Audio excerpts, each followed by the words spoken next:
यह आदमी शारीरिक रूप से अक्षम था, जिसकी वजह से इलाके का एक दबंग उसकी पत्नी के पास आता था और आदमी उसकी दबंगई के आगे कुछ नहीं कर पाता था। लेकिन जब वह आदमी डॉक्टर से मिलकर अपनी शारीरिक समस्या ठीक कर लेता है तो वह अपने साथ हुए अन्याय का बदला लेने की ठानता है। इसके लिए वह दबंग को मार देता है और दबंग की पत्नी के साथ दुष्कर्म करता है। इस इलाके की एक बूढ़ी औरत ने भविष्यवाणी की थी कि वही आदमी इलाके का अगला दबंग बनेगा। इस बूढ़ी औरत के पास एक अजीब शक्ति थी जिससे वह पहले ही सब कुछ बता देती थी। लेकिन उस बूढ़ी के अंदर असल में क्या रहस्य छिपा था? तो दोस्तों आइए शुरू करते हैं सैगलपुर की रहस्यमयी कहानी। शुरुआत में दिखता है कि एक मछली तड़प रही है। इस मछली के पीछे भी एक रहस्य छिपा है जिसे हम फिल्म के बिल्कुल अंत में जान पाएंगे। मछली के पास एक लड़का अजीबोगरीब अंदाज में अपने तरीके से नाच रहा है। नाव पर बैठी एक बूढ़ी औरत मछली की तरफ भाला फेंकती है जिससे मछली मर जाती है। इस बूढ़ी और लड़के के बीच गहरा संबंध है जो हमें फिल्म के दौरान धीरे धीरे समझ में आएगा। मछली के मरने के साथ ही दो आदमी बाइक पर सवार होकर समुद्र के किनारे से गुजरते हैं। यह फिल्म का पहला दृश्य था। इस सीन में एक लड़का है जिसका नाम है मोकाई। वह डब्ल्यू भाई नाम के एक आदमी के खिलाफ कुछ लोगों को भड़काने की कोशिश कर रहा है। ये लोग धीरे धीरे एक साथ रहने की सलाह देने के बाद हमें डब्ल्यू भाई को दिखाया जाता है जो समुद्र के किनारे मछली के व्यापार में शामिल है। इसके साथ ही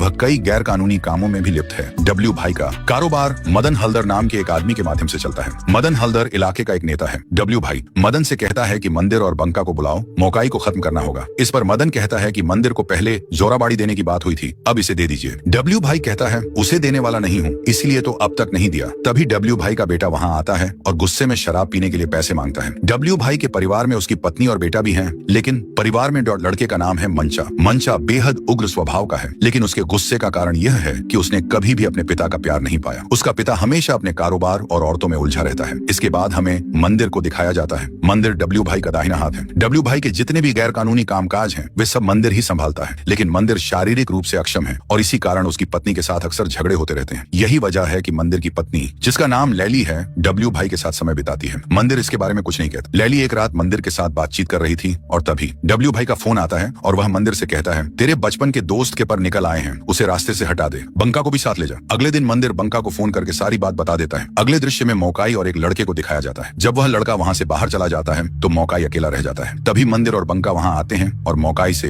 कहते हैं चल समुद्र किनारे पैर फैलाकर शराब पियेंगे, बहुत दिनों से साथ में शराब नहीं पी है। मोकाई पहले मना करता है लेकिन बाद में मान जाता है। असल में मोकाई ने जिस दिन भाषण दिया था वह डब्ल्यू भाई के खिलाफ था, इसलिए डब्ल्यू भाई ने उसे मारने की योजना बनाई थी। मोकाई को मछली के समुद्र में ले जाकर मारने की कोशिश की जाती है, लेकिन मारने से पहले मोकाई कहता है मंदिर तू कितना बड़ा बेवकूफ है। जो इंसान पूरे बेलपुर का राजा बनने की ताकत रखता है वह डब्ल्यू भाई का पालतू गुलाम बना हुआ है। मोकाई की इस बात के बावजूद मंदिर अपने बचपन के दोस्त को मारकर समुद्र में फेंक देता है। दूसरी तरफ मंचा समुद्र किनारे टहलते समय हंसी की आवाज सुनता है। वह पास जाकर देखता है कि मदन बाबू की छोटी बहन लाखुमणि फंटूस के साथ बातचीत कर रही है। असल में मंचा लाखुमणि को बहुत पसंद करता था, इसलिए वह गुस्से में आकर मदन बाबू को दो चार खरी खोटी सुना देता है। इधर रात के समय दोपहर में मंदिर और बंका लौट रहे थे, तभी रास्ते में उनकी मुलाकात मजनू बूढ़ी से होती है। जब मंदिर मजनू बूढ़ी को 100 रुपए देता है तो वो कहती है यह भी तुझे वापस मिलेगा, तू 50 और तू 50। इसके बाद वे वहाँ से डब्ल्यू भाई के घर चले जाते हैं। डब्ल्यू भाई और मदन बाबू वहाँ बैठे शराब पी रहे होते हैं। डब्ल्यू भाई मंदिर और बंका को 50-50 हजार रुपए देता है। दोनों हैरान होकर एक दूसरे की तरफ देखते हैं क्योंकि मजनू बूढ़ी की बात सच हो गई थी। डब्ल्यू भाई अपनी चेन उतारकर मंदिर को देता है और कहता है कि इसे लैली को दे देना। उसी रात मदन बाबू मंदिर को फोन करता है और कहता है कि कुछ दिनों के लिए सुताहाटी नाम की जगह पर छिपकर रहो। मदन बाबू मंदिर को सुताहाटी में छिपकर रहने की सलाह देता है क्योंकि गेलपुर में एक नया ऑफिसर आ गया है। यह अधिकारी मोकाई की हत्या के मामले में मंदिर को गिरफ्तार न कर ले, इसलिए उसे छिपकर रहने को कहा जाता है। दूसरी ओर मोकाई का कहीं कोई पता नहीं चल रहा है, लेकिन जब उसकी साइकिल मिलती है तो पुलिस को तुरंत जानकारी दी जाती है। नया अधिकारी, जिसका नाम मुकुंदरा मुखर्जी है, मामले की जांच के लिए आता है। यह अधिकारी एक अजीब किस्म का इंसान है जिसे पैसों का कोई लालच नहीं है, लेकिन उसकी कमजोरी सिर्फ औरतें हैं। अगले दृश्य में समुद्र किनारे मोकाई की लाश दिखाई जाती है। मजनूपुरी का एक लड़का समुद्र में गोता लगाकर मोकाई की साइकिल को ढूंढ निकालता है। लड़का चाबी लेकर आता है। उधर मंदिर एक बुरा सपना देखकर जाग जाता है। दूसरी ओर जोड़ा फेरी में लोग आंदोलन कर रहे हैं। उनके आंदोलन का मुख्य मुद्दा मोकाई की हत्या की उचित जांच कराना है। डब्ल्यू भाई के मछली कारोबार में जोड़ा फेरी सबसे बड़ा केंद्र है। इसी जोड़ा फेरी में एक तरफ नया पुलिस ऑफिसर और मदन बाबू बैठकर बातचीत कर रहे होते हैं। तभी वहाँ मंचा आता है और लोगों के साथ झगड़ा शुरू कर देता है। मंचा उन पर हाथ उठाने लगता है, लेकिन मदन बाबू आकर उसे शांत करता है। इसी बीच सुताहाटी की एक दुकान में मंदिर बैठा खाना खा रहा होता है। तभी उसकी नजर एक पोस्टर पर पड़ती है जिसमें एक कविराज हर्बल डॉक्टर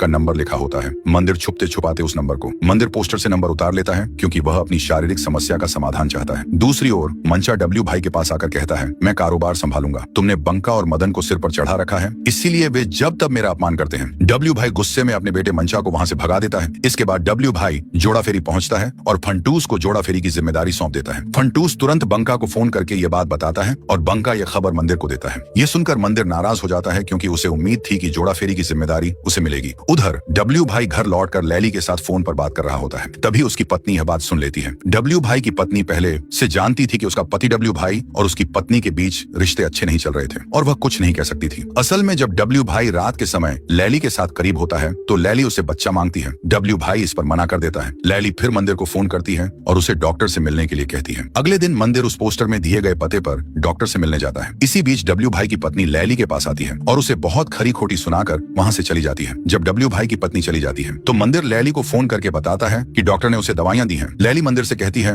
अगर मैं कहूं कि लोगों को मार डाल तो क्या तू ऐसा कर सकेगा? मंदिर जवाब देता है, क्या हुआ? लैली कहती है, तू कब आएगा? मंदिर जवाब देता है, कल सुबह आ जाऊंगा। अगले दृश्य में मजनू बूढ़ी एक लड़के से सुनती है कि राजा लौट रहा है। मजनू बूढ़ी उतरकर कहती है, राजा लौट रहा है। फिर देखता है कि मंदिर वापस लौट चुका है और इस बार वह लैली के साथ शारीरिक संबंध बनाता है। लैली कहती है, तू राजा बनेगा? डब्ल्यू भाई का समय खत्म हो चुका है। अगर तू मेरी बात माने और इंसान बन सके तो मैं तुझे बच्चा दूंगी। अगले दृश्य में मजनू बूढ़ी, फंटूस और लाखोमणि। मदन बाबू कुछ व्यक्तिगत वीडियो मंदिर को भेजता है और कहता है कि मौकाई की हत्या के मामले को चुनाव से पहले सभी को बता देगा। वह यह भी कहता है कि अगर लोग जान जाएंगे कि मौकाई को किसने मारा तो कोई भी मदन बाबू को वोट नहीं देगा। मदन बाबू डब्ल्यू भाई से कहता है, मंचा को कुछ दिनों के लिए सुताहाटी के नए इलाके में भेज दो। डब्ल्यू भाई मंदिर और बंका को बुलाता है। चूंकि मंचा डब्ल्यू भाई की बात नहीं मानता, डब्ल्यू भाई अपनी पत्नी से कहता है कि वह मंचा को राजी कराए। इसी बीच लैली और मंदिर एकांत में समय बिता रहे होते हैं। तभी बंका आता है और मंदिर को बुलाता है। लैली बंका को अंदर आने के लिए कहती है, लेकिन बंका की नजर लैली पर जाती है। फिर दोनों जब डब्ल्यू भाई के घर पहुंचते हैं तो डब्ल्यू भाई मंदिर को जिम्मेदारी सौंपता है कि वह मंचा को सुताहाटी के घर तक पहुंचाए। डब्ल्यू भाई के कहने पर रात को मंदिर और मंचा बाइक से निकल पड़ते हैं और रास्ते में एक दुकान से शराब खरीदते हैं। वहां मंदिर की मुलाकात मुकुंद राम से होती है और दोनों के बीच कुछ बातचीत होती है। इस बीच लैली अपने घर को बहुत सुंदर तरीके से सजाती है, मोमबत्तियों से सजाकर। वहीं बंका लैली के बारे में सोचता रहता है। दूसरी ओर डब्ल्यू भाई लैली के पास आता है और कहता है, क्या बात है, आज तूने खुद मुझे बुलाया? लैली जवाब देती है, आज ही बुलाया और अब नहीं बुलाऊंगी। मंदिर और मंचा फिर सुताहाटी के घर पहुंचते हैं जहां काम वाली की तबीयत खराब थी, इसीलिए मंदिर और मंचा उसे घर भेज देते हैं। जब मंचा अपने पिता से बात करने बाहर जाता है, मंदिर उसकी शराब की बोतल में बेहोशी की दवा मिला देता है। मंचा शराब पीकर बेहोश हो जाता है। इस बीच मंदिर बाग को लेकर अपने घर की ओर निकल पड़ता है। रास्ते में उसे अपने बचपन के दोस्त मौकाई की याद आती है और वह सोचता है कि उसकी शादी में कितनी मस्ती की थी। उसे यह भी याद आता है कि शुरुआत से ही डब्ल्यू भाई अपनी पत्नी पर बुरी नजर डाल रहा था। गैलपुर आते समय मंदिर समुद्र के पास एक साइकिल पर चढ़कर अपने घर की ओर जा रहा होता है। तभी समुद्र के किनारे मुकुंद राम ऑफिसर एक लड़की के साथ घनिष्ठ होता है। जब मंदिर रास्ते में मजनूपुर के पास से गुजर रहा होता है तो उसकी मुलाकात मजनूपुर से होती है। मंदिर के घर में डब्ल्यू भाई बेड पर सो रहा था, जबकि मंदिर घर में आते ही उसे एक बदतमीजी से मारा। बाहर डब्ल्यू भाई का ड्राइवर इंतजार कर रहा था। इस बीच डब्ल्यू भाई की पत्नी का फोन आता है और जब वह घर आती है तो वह देखती है कि डब्ल्यू भाई मर चुका है। ठीक उसी समय मंदिर पीछे से उसका मुंह दबाकर एक गोली चला देता है। अगले दृश्य में डब्ल्यू भाई का शव समुद्र के किनारे पड़ा होता है। सभी लोग वहां इकट्ठा हो जाते हैं और लैली भी दौड़ते हुए। लैली वहां पहुंचती है और अचेत हो जाती है। मुकुंद राम के गोदी में गिर जाती है। बंका फंटूस को बाहर भेज देता है क्योंकि उसे जोड़ा फेरी की जिम्मेदारी दी गई है। बंका को डर है कि मंदिर कभी भी उसे मार सकता है। डब्ल्यू भाई की पत्नी मदन से कहती है कि मंचा को इलाके में न आने दिया जाए क्योंकि वह उग्र स्वभाव का था और चुनाव से पहले कोई परेशानी न खड़ी कर दे, इसलिए उसे दूर रखा गया है। जब मदन मंचा को कॉल करता है तो मंचा की होश वापस आ जाती है। असल में मंदिर ने मंचा की शराब में बेहोशी की दवा मिला दी थी ताकि अगर वह घर से बाहर जाए तो भी वह कोई प्रतिरोध न कर सके और अपने पिता से मंदिर ने मंचा को फिर से उस घर में जाकर सोने के लिए कहा। फिर मंचा मंदिर को जगाकर कहता है, मंदिर, मेरे पिता को किसी ने मार डाला है। मंदिर मंचा से कहता है, मुझे 2 दिन का समय दो, जो डब्ल्यू भाई को मारा है मैं उसे खुद मार दूंगा। इसी बीच बंका फंड्स को बस में चढ़ा देता है और फिर मंदिर भी गया। गेलपुर में जोड़ा फेरी में काम करने वाले लोग कुछ देर के लिए मौन रखते हैं। फिलहाल जोड़ा फेरी की जिम्मेदारी मंदिर को सौंप दी जाती है। मजनू बूढ़ी की बातों से मेल खाता है और मंदिर राजा बन जाता है। कुछ समय बाद मंदिर मुकुंद राम के पास पहुंचता है क्योंकि मुकुंद राम ने उसे बुलाया था। मुकुंद राम मंदिर से कहता है कि उसे पता चल गया है कि इस हत्या को मंदिर नहीं किया है। वह मंदिर से रिश्वत के तौर पर लायली को मांगता है। मंदिर गुस्से में आ जाता है और मुकुंद राम कहता है, अगर मुझे तुम्हारे पास रहकर काम करने का मौका मिलता है तो तुम्हारे लिए ये फायदेमंद होगा। घर लौटने पर मंदिर लायली से ये बात कहता है। लायली गुस्से में आकर माने नहीं करती। मंदिर फिर गुस्से में कहता है, तू तो डब्ल्यू भाई के साथ रातें बिताती थी, मैंने कुछ नहीं कहा। आज मेरी बात सुन, तू चाहती थी कि मैं गेलपुर का राजा बनूं, तो अब मालिक की बात सुन। रात को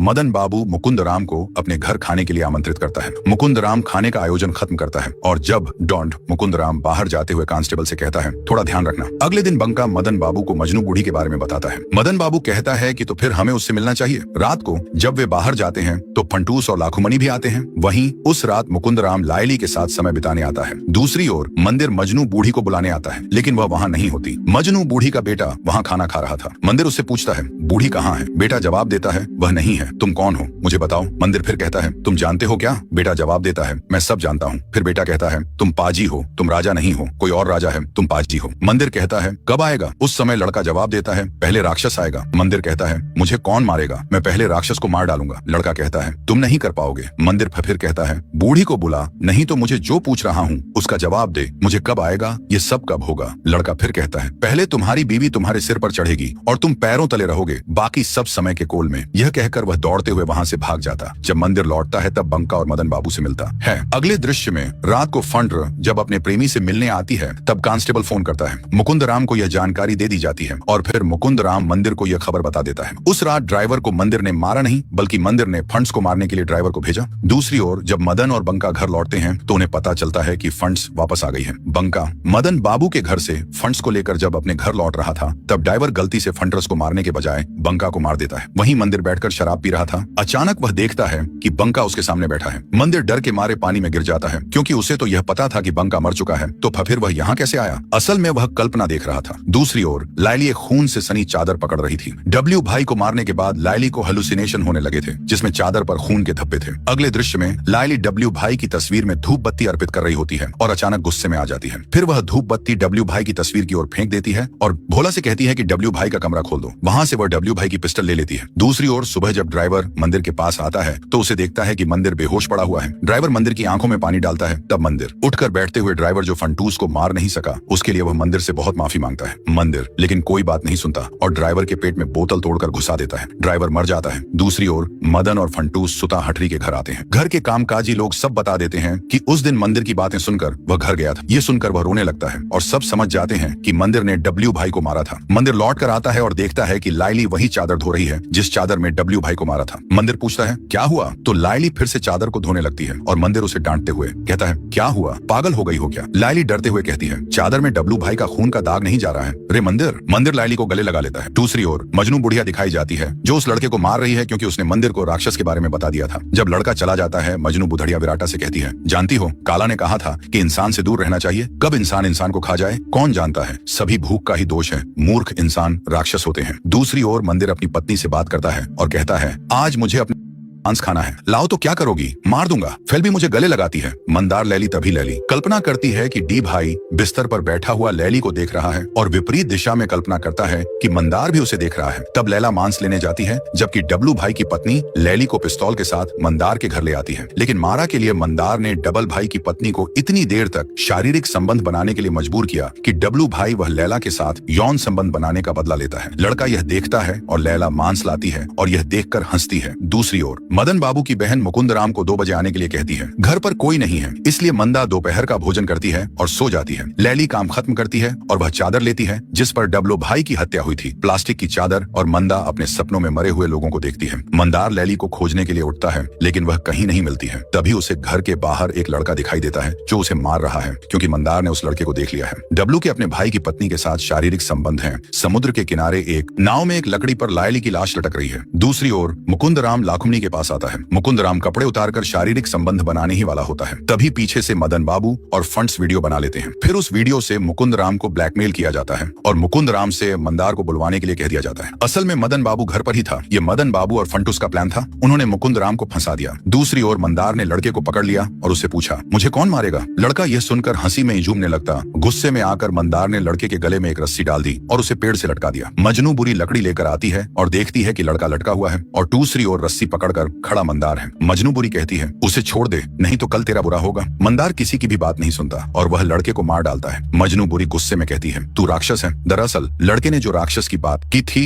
वह मंदार को ही निशाना बनाकर कहा था। दूसरी ओर डप्टू भाई की पत्नी पानी से अपना शरीर धो रही है और मनवा अपनी माँ की सफेद साड़ी लेने आती है ताकि उसी साड़ी से मंदार को मारा जा सके। दूसरी ओर मंदार को जहाँ आने के लिए कहा गया था वहाँ जा रहा था। मुकुंद राम भी वहाँ आता है। मजनू बुरी एक बल्लम और उस लड़के की लाश लेकर चला जाता है। मंदार समुद्र के किनारे आता है और देखता है कि एक नाव पर 2 बच्चे बैठे हैं जिनके साथ लैली है। मंदार खुशी से उन्हें देखता है और लैली से बात करने लगता है। असल में वह लैली नहीं थी बल्कि लाखूमणि थी। मंदार लाखूमणि को देखकर लैली की कल्पना कर रहा था। ठीक तभी पीछे से फंटरस और मंचा आकर उसे मारने लगते हैं, लेकिन वे मंदार के साथ नहीं उठते। अचानक पीछे से कोई एक बल्लम फेंकता है जो मंदार के गले में लगकर उसे मार देता है, ठीक वैसे जैसे उसने डब्बू भाई को मारा था। जिस तरह से सिने मास्टर मारा गया था वैसे ही आखिरी सीन में मंदार भी मारा जाता है। असल में बल्लम मजनू बुरी ने फेंका था। लड़के की बात सही साबित होती है जो कहता था कि राक्षस को मंदार नहीं मार सकता लेकिन मजनू बुरी मार सकता है। असल में मंदार ही वह राक्षस था और फिल्म यहीं खत्म होती है। दरअसल लालच और पाप में मृत्यु छुपी है। जब मंदार ने लालच में आकर सारी शक्ति प्राप्त करने की कोशिश की तो वह खुद को जीवित नहीं रख पाया। हमारे गांव में एक कहावत है कि जितना अधिक आदमी बढ़ता है उसका पतन उतना ही तेजी से होता है।